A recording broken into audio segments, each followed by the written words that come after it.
우리가 사순절을 지나고 있습니다. 예수님의 삶과 고난과 또 죽음을 묵상하면서 우리를 구원하신 그 하나님의 사랑을 만나는 거룩하고 의미 있는 절기가 바로 사순절이라고 했습니다. 그래서 보통 사순절에는요, 십자가 또 고난 이런 것에 대해 이야기를 많이 하게 되죠. 우린 지난주부터 유비크 벨료와 십자가를 연결해서 말씀을 나누고 있습니다. 지난주에는 유비크 첫 번째 밸류인 믿음과 십자가를 연결해서 말씀을 나누었습니다.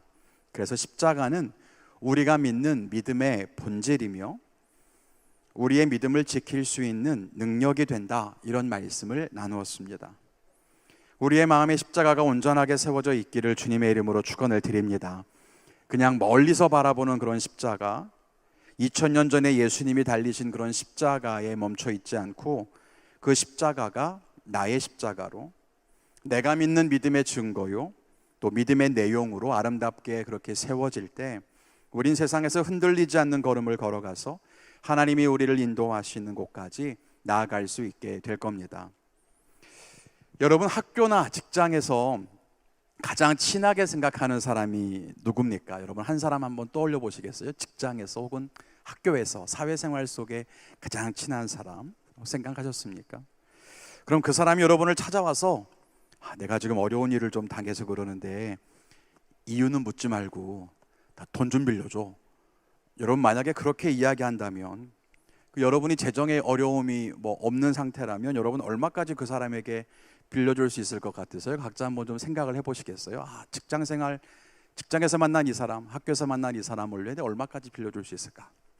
그리고 이번엔 교회에서 가장 소중하게 생각하는 사람 한번 떠올려 보시겠어요? 우리 셀이나 우리 교회에서 그 사람이 만약에 와서 나에게 돈을 빌려달라면 여러분 그 사람에게는 얼마까지 빌려줄 수 있을 것 같으세요? 뭔가 좀 액수의 차이가 있나요? 그리고 이제는 여러분 인생에서 가장 소중한 사람, 내 인생에서 한 사람을 뽑으라면 이 사람이라고 생각하는 그 사람 한번 떠올려 보세요. 배우자나 연인도 괜찮고요, 가족도 괜찮고, 그 사람에게는 얼마까지 빌려줄 수 있을 것 같으십니까? 학교나 직장 동료, 또 교회 청년, 가족 등 우리의 소중한 사람이라고 생각한 사람이지만 그 사람에게 빌려줄 수 있다라고 생각한 돈의 액수는 분명히 좀 다를 거라고 생각합니다.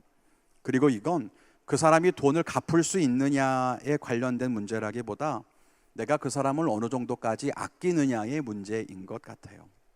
즉, 내가 정말 아끼고 사랑하는 사람이라면 조금 큰 액수라고 해도 빌려줄 수 있지만, 그렇지 않고 인사만 나누고 지내는 사람이라면 아무래도 큰 금액을 빌려주긴 어렵겠죠.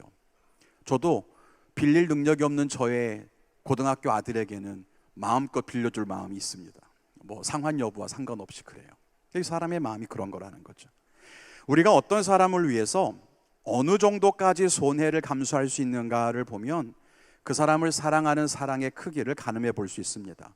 정말 사랑하면 내가 귀하게 여기는 것도 기꺼이 줄 수 있고 그것이 전혀 아깝게 느껴지지 않죠. 우린 이런 사랑을 부모와 자녀 사이에서 발견할 수 있습니다. 부모가 아무리 희생을 해도 자녀에게 주는 것을 아까워하지 않아요. 다른 사람에게는 내가 하는 희생을 따져보고 계산할 수 있지만 자녀에게는 또 안 그런 것 같습니다. 아마 세상에서 가장 사랑하는 존재이기 때문이 아닐까 싶어요. 결국 사랑은 희생의 크기를 보면 알 수 있다는 것입니다. 연애하는 커플이 사랑이 식을 때 너 나를 사랑하기는 하니? 사랑이 변한 것 같아, 이런 말 하잖아요. 여러분, 그건 뭘 말하는 걸까요? 연애 초반에 하던 어떤 이벤트를 안 해줘서 그러는 걸까요? 아니면 선물을 많이 안 사줘서 그러는 걸까요? 아마 그런 건 아닐 거라고 생각합니다.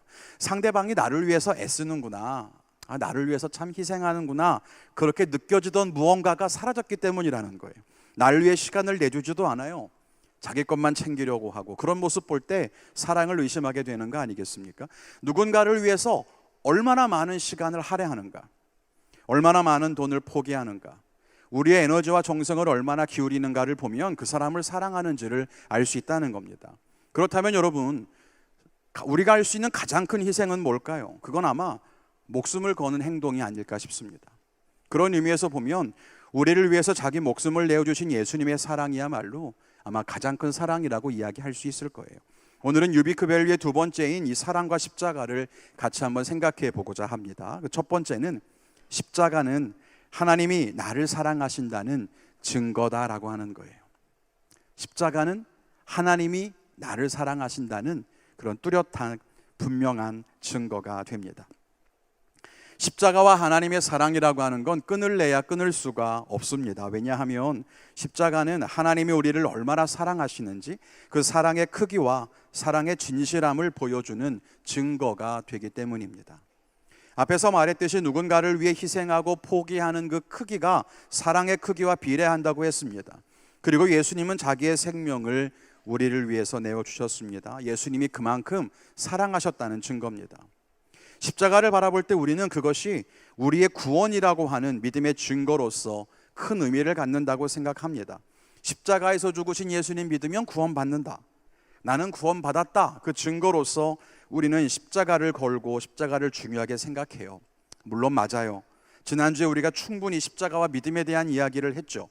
그런데 십자가가 우리에게 구원의 의미를 주기 이전에, 우리가 그 십자가를 믿어서 구원에 이르기 이전에 이 십자가는 먼저는 하나님의 사랑으로부터 우리에게 다가왔다는 사실입니다. 우리가 믿는 십자가는 구원의 증거가 되고 또 믿음의 내용이긴 하지만 이 십자가가 세워지고 십자가에서 피 흘리신 그 첫 순간에는 우리를 향한 하나님의 사랑이 먼저였다는 거예요. 그러므로 십자가의 출발은 예수님의 사랑에 있다는 사실을 우린 잊어서는 안 될 겁니다.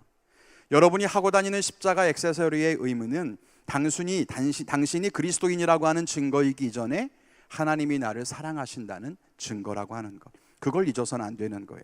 그리고 십자가가 우리를 향한 하나님의 사랑을 증거한다고 할 때에 우린 다시 두 가지를 꼭 기억해야 합니다. 첫째는 예수님이 나를 위해 무엇을 희생하셨는가라고 하는 걸 분명히 알아야 한다는 것입니다.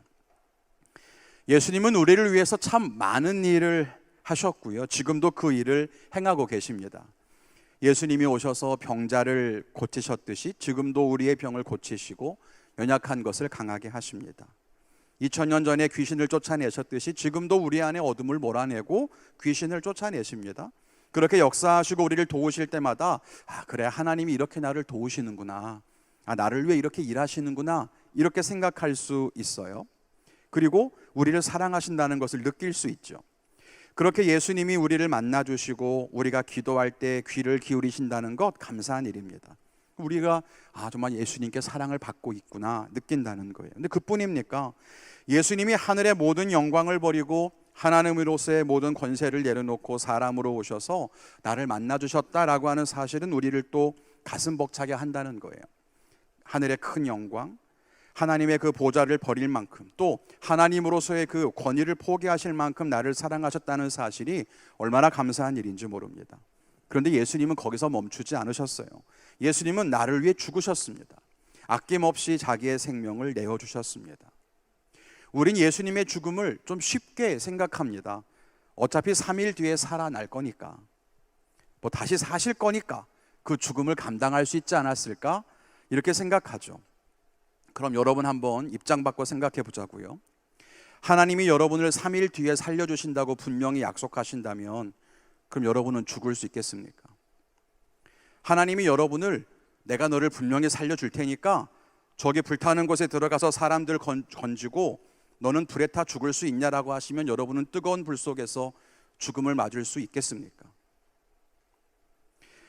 아니면 물에 빠져서 고통스럽게 죽거나 누군가에게 죽을 때까지 맞아서 그렇게 우리가 정말 죽을 수 있을까요? 다시 살아난다고 해서 죽음의 고통이 사라지는 건 아닙니다. 예수님이 나중에 다시 살아나셨다고 해서 채찍에 맞고 살이 찢어질 때 고통스럽지 않았던 것이 아니에요. 십자가에 손과 발이 못 박혔을 때 아프지 않았던 게 아닙니다. 그 고통을 그대로 감내해야만 했고 죽음의 고통을 온몸으로 받아내셔야만 했습니다. 그리고 정말 예수님을 고통스럽게 했던 것은 죽음으로 인해 하나님과 단절되어야 했다는 사실입니다. 하나님이셨고 하나님과 하나였던 예수님이 우리의 죄 때문에 죽음으로써 하나님과의 교제가 끊어지는 그런 죽음을 겪어야만 했다는 것입니다. 그건 육체의 고통보다 어쩌면 더 고통스러웠을지도 모릅니다. 그런데 그 힘든 일을 왜 감당하셔야 됐을까? 그건 다른 목적 때문이 아니었다는 거예요. 우리를 사랑하셨기 때문이라는 거죠. 우리가 이 사실을 반드시 기억해야 할 줄로 믿습니다. 예수님은 그렇게 큰 희생과 큰 고통을 감당하셨던 거예요. 또 하나 우리가 기억해야 할 것은 예수님이 정말 아무런 조건도 없이, 아무런 이유나 대가도 없이 나를 사랑하셨다는 사실입니다. 오늘 말씀에 기록하고 있는 것처럼 예수님은 우리가 연약할 때, 우리가 죄인 되었을 때 우리를 위해 죽으셨습니다. 우리가 착하고 아버지 하나님께 꼭 필요한 존재여서 우리를 살리신 게 아닙니다. 우리가 하나님의 말을 잘 듣고 성실하고 의로운 사람이라서 우리를 살리기 위해 대신 죽으신 게 아니에요. 우린 죄인입니다. 하나님에게서 멀어진 탕자 같은 사람이었고, 하나님의 영광을 가리고 하나님의 이름을 더럽힌 그런 쓸모없는 자녀와 같습니다. 그런데 하나님이 그런 우리를 살리기 위해 대신 죽으신 겁니다. 우리에게는 아무런 자격이 없는데, 예수님이 생명을 걸 만한 가치가 없는데 그 예수님이 죽으셨다는 거예요. 우리가 이 사실을 잊어서는 안 됩니다. 그러므로 지금도 우리가 무언가 대단한 일을 해야만 하나님이 나를 사랑하실 것 같다고 오해하면 안 됩니다. 하나님의 사랑은 예전이나 지금이나 달라지지 않았습니다. 우리가 하나님 앞에 어떤 모습이든 우리를 사랑하신다는 사실은 변함이 없다는 것을 믿으십시오. 그러므로 하나님께 나올 때 주눅들거나 숨지 않아도 됩니다. 예수님이 십자가에 달려 죽으실 때처럼 지금도 우리가 죄인인 것을 아시면서도 우리를 사랑하시기 때문입니다. 또 하나님이 우리를 사랑하신 데엔 아무런 대가나 이유가 없다는 사실도 기억해야 돼요. 예수님이 우리를 위해 왜 죽으셨을까요? 나를 위해 죽으면 나중에 하나님 나라에 엄청난 일을 할 거라고 기대해서 우리에게 예수님이 인생을 걸었던 걸까요? 아닙니다. 오히려 그 반대죠. 예수님이 십자가에 달려 죽으셔도 예수님을 거절하고 예수님의 사랑을 받아들이지 않을 것을 아시면서도 우리를 위해 죽으셨습니다. 그 사랑엔 어떤 이유가 없어요. 우리를 향한 어떤 계획 때문에 죽으신 것이 아닙니다. 하나님이 사랑하시는 그의 자녀들이 죄로 인해 죽는 것이 그냥 안타까워서 그들을 죽음에서 건지시려고, 그게 예수님이 죽으신 이유입니다. 그러므로 예수님의 죽음을 어떤 다른 목적으로 굳이 설명하지 않아도 됩니다. 예수님이 나를 위해 죽으셨으니 하나님을 위해 뭔가 해야 하지 않을까? 내 삶을 하나님 나라를 위해 드려야겠다. 물론 그렇게 생각하는 그 마음은 귀합니다. 그게 틀렸다고 생각하진 않아요. 하나님이 주신 새 생명과 영생의 충만한 능력으로 하나님의 일을 하는 건 믿는 우리가 할 수 있는 가장 영광된 일이죠. 그런데 우리가 사명을 감당하면서 하나님께 보이는 태도라고 하는 것이 마치 내가 대단한 일을 하는데 하나님은 내 기도를 무시하고 내게 응답하지 않는 것처럼, 분명히 십자가에서 받은 은혜 때문에 하나님을 섬기고 있으면서도 내 섬김에 비해서 하나님이 무관심한 것처럼 그런 태도를 가질 때가 있지 않나요? 그게 아니라는 거예요. 십자가에 담긴 하나님의 사랑을 우리의 사명으로 가리면 안 됩니다. 십자가는 나의 영광과 자랑이 아닙니다. 그건 오직 하나님의 사랑의 증거고, 그것은 우리의 조건이나 다른 어떤 이유 때문이 아니라 오직 하나님의 사랑 때문에, 하나님이 우리를 사랑하셨기 때문에 행하신 놀라운 축복이라는 사실을 우리가 잊어서는 안 될 거라고 하는 겁니다. 우리 청년들과 성도님들이 이 사실을 정말 기억했으면 좋겠습니다. 하나님이 나를 사랑하시는지 모르겠다고요? 하나님이 나를 사랑한다면서 나에게 해준 게 뭐가 있냐고요? 여러분, 그런 십자가를 바라보십시오. 아무런 조건도 없이, 아무런 대가도 없이, 이유도 없이 당신을 위해 당신이 당해야 할 죽음을 대신 당한 것이 사랑이 아니라고 한다면 대체 당신이 원하는 사랑은 뭡니까? 만일 당신이 나를 위해서 희생해 주는 건 필요 없고 나를 사랑한다면 나를 위해 기도에 응답해 주세요, 내가 원하는 걸 주세요 라고 말한다면 당신이 원하는 사랑이라고 하는 게 그저 욕망이고 돈이고 즐거움밖에 되지 않는 거 아닙니까? 그게 사랑은 아니잖아요. 사람에게도 그런 사랑을 기대하지 않으면서 하나님께 그런 사랑을 구하고 있다면 그건 뭔가 잘못된 게 아니겠습니까? 하나님은 여러분을 사랑하세요. 이 사실을 잊지 않기를 주님의 이름으로 간절히 축원을 드립니다. 두 번째로는요, 사랑은 희생의 끝에서 만나는 열매라고 하는 거예요. 우리가 보통 사랑을 이야기할 때 사랑해야 한다 이런 이야기를 많이 하고 또 많이 듣게 됩니다. 사랑해야 한다 이렇게. 하나님의 사랑을 받은 우리는 사랑해야 한다. 사랑은 마음으로 되는 것이 아니라 행동으로 나타나야 한다. 이런 말을 많이 하죠. 그래서 사랑이 우리에게 늘 부담스러운 일이기도 합니다. 그런데 여러분, 우리가 사랑에 대해서 다시 한번 생각해 봐야 합니다. 정말 우리는 사랑할 수 있을까? 사랑은 노력하는 것만으로 되는 것인가? 예수님의 사랑의 이야기를 보면서 우리가 다시 한번 좀 생각해 보기를 원합니다. 먼저는 예수님의 죽음에서 우리의 사랑이 시작된다는 것입니다. 우리는 앞에서 하나님이 나를 사랑해서 하나뿐인 아들을 죽게 하셨다고 했습니다. 이게 가장 큰 사랑의 표현이라고 했죠. 그런데 여기에서 믿지 않는 사람들이 갖는 한 가지 반발이 있어요. 하나님이 나를 사랑한다고 해서 내가 하나님을 사랑해야 하는 것은 아니지 않느냐라고 하는 거죠. 누가 나를 위해 죽어달라고 부탁했나? 하나님이 나를 사랑한다고 나를 위해 죽어놓고는 내가 너를 사랑해서 대신 죽었으니 너도 나를 사랑하는 것이 마땅하다라고 한다면 그게 맞냐는 거예요. 네, 저도 그렇게 생각합니다. 요즘 이별 범죄가 많이 늘고 있잖아요. 나는 사랑하는데 네가 나를 사랑하지 않아? 그리고 사랑을 강요하고 내가 좋아하면 너도 나를 좋아해야 돼. 이런 잘못된 집착을 갖는 모습들이 있죠. 물론 하나님의 사랑이 꼭 그렇지는 않겠지만 믿지 않는 사람들에게 하나님이 너를 사랑하니까 너도 하나님을 사랑해야 돼 라고 말하면 여러분 비슷한 느낌을 가질 수밖에 없다는 거예요.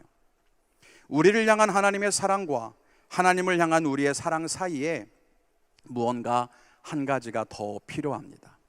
그것은 예수님의 사랑과 죽으심을 통해 우리에게 주신 너무나도 귀한 선물인데요, 그게 바로 하나님과 우리의 관계 회복이라고 하는 겁니다. 사람은 죄로 인해서 하나님과 멀어졌습니다. 죄를 지은 우리는 하나님 곁에 머물 수가 없게 됐죠. 그래서 쫓겨난 겁니다. 그런데 예수님이 우리의 죄를 대신해서 죽으셨기 때문에 더 이상 우리에게 죄가 남아있지 않아요. 자유하게 된 거죠. 이제 하나님과 우리가 다시 관계를 맺을 수 있게 됐습니다. 하나님과 우리가 다시 아버지와 자녀로, 또 주인과 종으로, 왕과 백성으로 친밀하고 가깝고 의지할 만한 그런 관계를 시작하게 된 겁니다. 이게 얼마나 놀라운 축복인지 몰라요. 오늘 말씀에 보면 화목하게 된 자로서는 구원을 받을 것이라고 말씀하고 있습니다. 그래서 이 은혜와 복을 경험한 사람, 하나님과의 관계 회복을 경험한 사람은 하나님을 사랑하게 된다는 거죠. 이전에 알지 못하던 참된 만족을 하나님에게서 경험하게 되고 세상이 줄 수 없는 평안을 누리게 되고 세속의 어떤 쾌락과 비교할 수 없는 참된 기쁨을 맛보게 되면서 우리는 영원한 삶이라고 하는 게 이렇게 복되고 귀한 것이로구나 라고 하는 것을 깨닫게 됩니다. 그리고 하나님과 함께 사는 것을 더 사모하게 되고 그런 선물을 주신 하나님을 사랑하게 되는 겁니다. 그래서 여러분, 만일 여러분이 하나님이 나를 사랑하신다는 것이 마음에 와닿지 않는다면 그 사랑을 느끼려고 애쓰는 것이 아니라 하나님이 내게 주시려고 했던 저 기쁨, 하나님과 관계 회복을 통해 얻는 기쁨을 맛봐야 되는 거예요.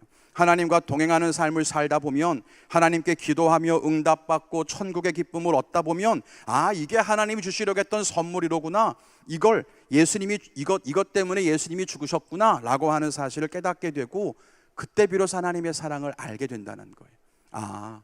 이게 하나님의 사랑이었구나, 나를 사랑해서 이걸 주시려고 그랬던 거로구나 알게 되는 거예요. 결국 하나님을 사랑한다는 것은 예수님의 죽음으로 인해서 우리가 이전에 알지 못하던 기쁨과 행복을 누릴 때 얻게 되는 어떤 결과물과 같은 겁니다.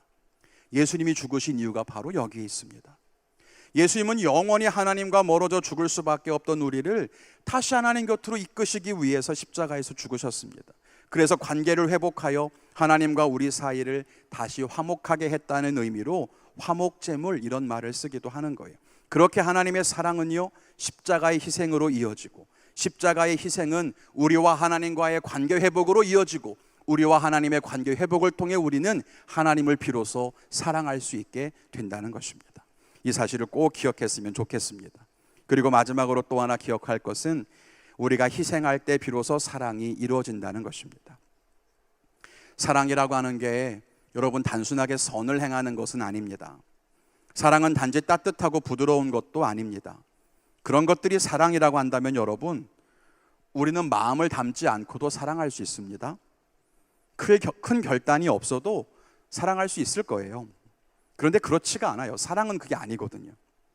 사랑은 무언가를 하는 것이 아니라 무언가를 함으로써 그 결과로 나타나는 것이라는 생각을 하게 됩니다. 그럼 무엇을 해야 할까?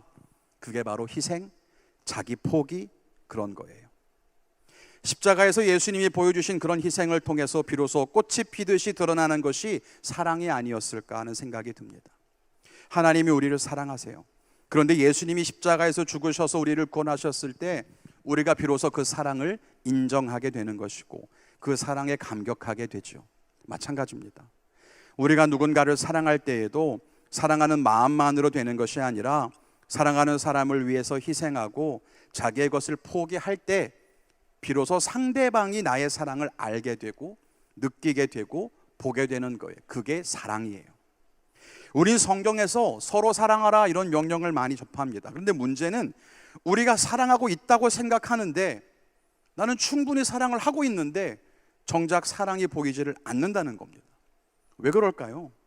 사랑은 여러분이 따뜻하게 인사를 하고 친절하게 대하고 착한 일을 함으로써 시작되는 것이 아니라 희생하는 만큼 사랑이 피어나기 때문입니다.